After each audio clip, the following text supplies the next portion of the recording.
I took the last bus home, but it wasn't going home. Hook 00 to 020. If you ever miss the last bus home, don't worry, because if bus 13 arrives, do not get on it. The police say it doesn't exist. The transit company says it never existed. But every few years, someone disappears after boarding it. This is the story of the one passenger who came back. Ryan checked his phone. 11:58 p.m. The rain poured so heavily that the streets looked empty. His ride had canceled. His battery was at 1%.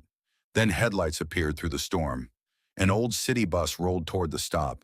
Its destination sign flickered. 13. Last route. Ryan frowned. He had lived in the city his entire life. There was no Route 13. The doors opened anyway. The driver stared straight ahead, without speaking, without blinking. Ryan hesitated, then climbed aboard. The doors slammed shut behind him. He instantly wished they hadn't. There were only 5 passengers: an old woman knitting, a man in a black suit reading a newspaper, a teenage girl staring out the window, a little boy swinging his legs, and a nurse holding a bouquet of dead flowers. No one looked at Ryan. No one moved. The bus pulled away. 30 seconds later, Ryan noticed something impossible. The rain outside had stopped, but the windshield wipers were still moving. He looked out the window. The city was gone. No buildings, no traffic, only endless fog. Driver? No answer. Ryan walked toward the front. The driver's name tag was blank. Where his eyes should have been, there was only darkness. Not black eyes, just empty holes. The driver finally spoke. His voice sounded like dozens of people whispering together.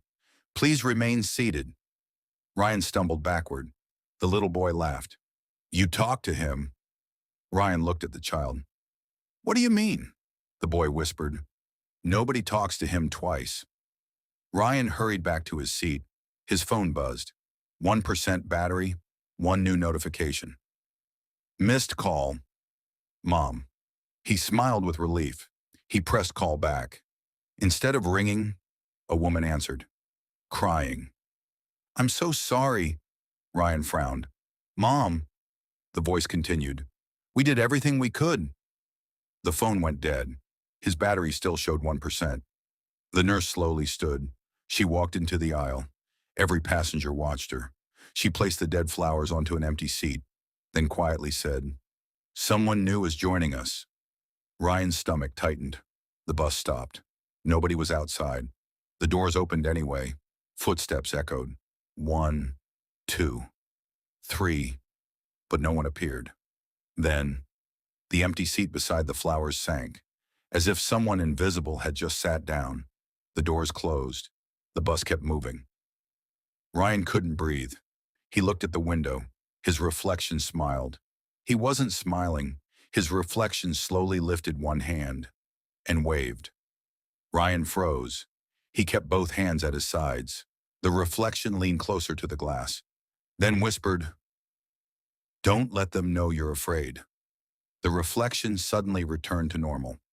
Ryan stumbled away from the window. The little boy was staring directly at him. They've noticed you. The lights flickered. For 1 second, every passenger disappeared. For the next, they were back. But now, every seat was occupied. Dozens of silent passengers filled the bus. None had entered. Every single face looked pale. Every single pair of eyes watched Ryan. Nobody blinked. The driver announced, Next stop. The little boy whispered, Whatever happens, don't get off. The bus stopped beside an abandoned gas station. Outside stood a man. He waved frantically. He begged to get inside. The driver opened the doors. The man climbed aboard, relieved, laughing. I thought I'd be stranded all night. No one answered. He noticed everyone staring at him. What?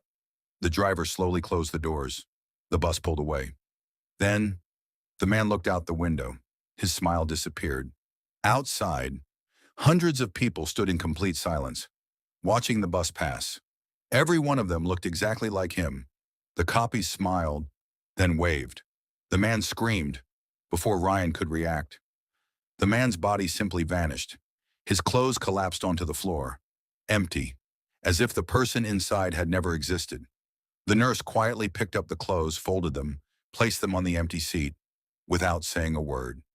Ryan rushed toward the emergency exit. He pulled the handle. Nothing. He kicked the glass. It wouldn't crack. The driver sighed. "You cannot leave." "Until you're stopped," Ryan shouted. "What stop?" The driver pointed at the windshield. Ryan looked ahead. A glowing bus stop stood alone in the middle of nowhere. The sign read, "Final passenger."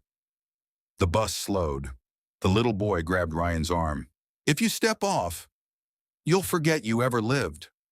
Ryan looked outside. Someone stood at the stop, waiting. It was Ryan. Same clothes, same face, same terrified expression.